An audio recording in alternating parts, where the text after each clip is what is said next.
Rondo Regent, a może Riesling. Mowa o szczepach winogron, z których później produkuje się wino. To może być winorośl tak zwana hybrydowa albo winorośl tak zwana szlachetna.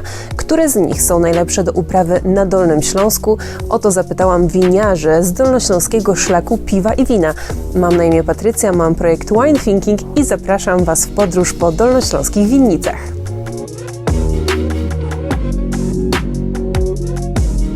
Winnica ma w tej chwili 2 hektary.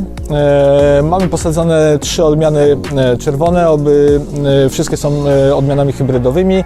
To jest Rondo, Regent i Cabernet Cortis. Jeżeli chodzi o wina białe, to mamy Rieslinga, Johannitera, Pinot Gris, Solarisa, Muscarisa i Chardonnay.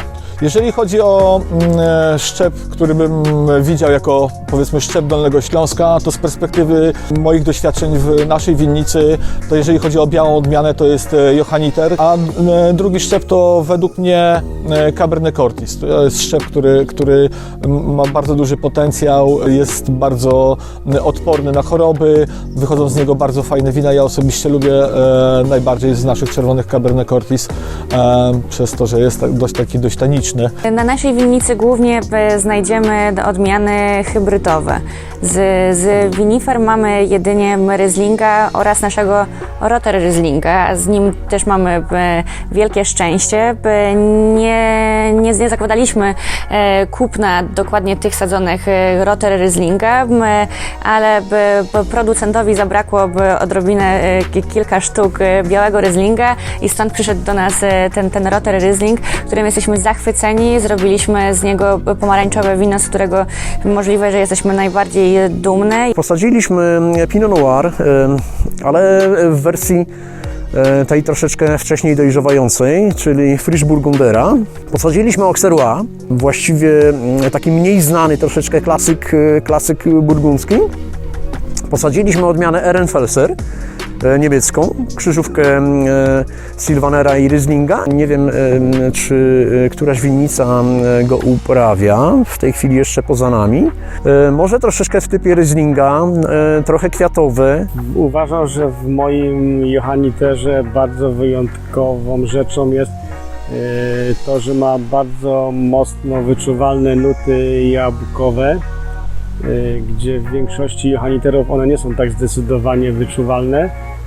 Wydaje mi się z tego względu, że moja winnica znajduje się w sadzie jabłoniowym, czyli wokół winnicy rosną wszędzie jabłonie. I to ma chyba wpływ. Najbardziej emocjonujące momenty na filmie: wejście do piwnicy.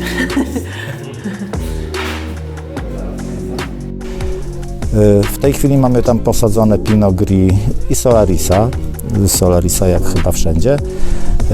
Na pewno będziemy wiosną przyszłego roku sadzić jeszcze Rieslinga, no a co do pozostałych szczepów, to decyzje jeszcze nie zapadły. A tu co macie za szczepy? Tutaj też mamy Rieslinga, mamy Gewurstraminera, mamy oczywiście Solarisa, Johannitera i z czerwonych odmian mamy Regenta i Rondo. Przede wszystkim wina naturalne. Staramy się tworzyć wina tak, jak natura je daje, czyli to są wina w tej chwili nawet niefiltrowane. Ja kocham Rieslinga, pracuje się z nim najlepiej, ponieważ Riesling jest taki poukładany, on nawet rośnie po niemiecku, powiem szczerze. Porządkowany. Tak, bardzo fajnie. Natomiast Solaris ma taką polską duszę, on jest w każdą stronę rośnie. On się pleni, on się liści, prawda? Natomiast jest tego... daje bardzo dobre, bardzo słodkie owoce. Ktoś, kto tak nie pije wina na co dzień dużo, to właśnie zaczyna od tego Solarisa, bo on jest taki właśnie słodki. To są szczepy typowe niemieckie, jak Rondo, Regent, Cabernet Cortis, z tych szczepów Monarch, no i z białych odmian to jest Solaris, Hibernal i z takich ciekawych odmian to, które mam, to jest Gołubok, czerwona odmiana i Muscat Odeski. Niektórzy nazywają je hybrydami, z niemieckiego piwi, tłumacząc z tego języka na polskie szczepy odporne na choroby grzybowe. I to są Solaris, Muscaris, Cabernet Blanc oraz Cabernet Cortis. A 5 szczepów, które posiadamy na głównej winnicy, to Vitis vinifera, czyli Chardonnay, Pinot Noir, Pinot Gris, Palava. Palava to jest krzyżowiec, ale Vitis vinifera traminera i Millera Trugała, więc ma te cechy tych win. Ostatnio nam wyszła róża, tak? I niech tak zostanie. I w 2016 nasadziliśmy 3 szczepy, które uprawiamy. Jest to Solaris, Muscaris i Regent. Mi się bardzo podoba, że Polacy już szukają na przykład Solarisa, kojarzą to jest bardzo fajne, bo wtedy mogą sobie porównywać, z tej winnicy jest takie, w tej winnicy jest takie. Ja bardzo cieszę się, że na przykład do nas ktoś przyjedzie i mówi, bo pił Solarisa tam u kogoś i on się ze mną dzieli swoimi przeżyciami i sądzę, że jedzie gdzieś do nas, o naszym winie też mówi, może porównywać, a to jest świadomość i to mi się bardzo podoba, to jest chyba najfajniejsze w tym wszystkim. Podstawową, którą my mamy odmianę Gewürztraminera, my mamy zupełnie inne sadzonki, ponieważ my przywieźliśmy sobie sadzonki z Alzacji, nam się wymarzyło,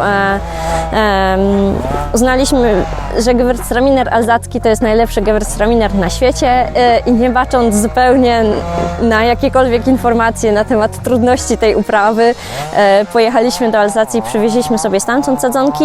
To trochę zależy od roku, bo są lata, gdzie są bardziej różane, a są lata, gdzie jest więcej jakiegoś ananasa czy banana. Sięgam cały czas pamięcią do tych win. Pinota, to był 8 albo 9. 2 Pinoty powstały, jeden z beczki francuskiej, drugi z amerykańskiej. Można powiedzieć, zaryzykowałem tego prestiża z uwagi na to, że on rokował w późniejszych latach dojrzałość. Powiedziałem, 400 butelek, dam cenę 100 zł. Jak ludzie nie kupią, to ja sam przez parę lat wypiję. No ale się okazało, że tam minęło parę miesięcy, pół roku i wina już nie było.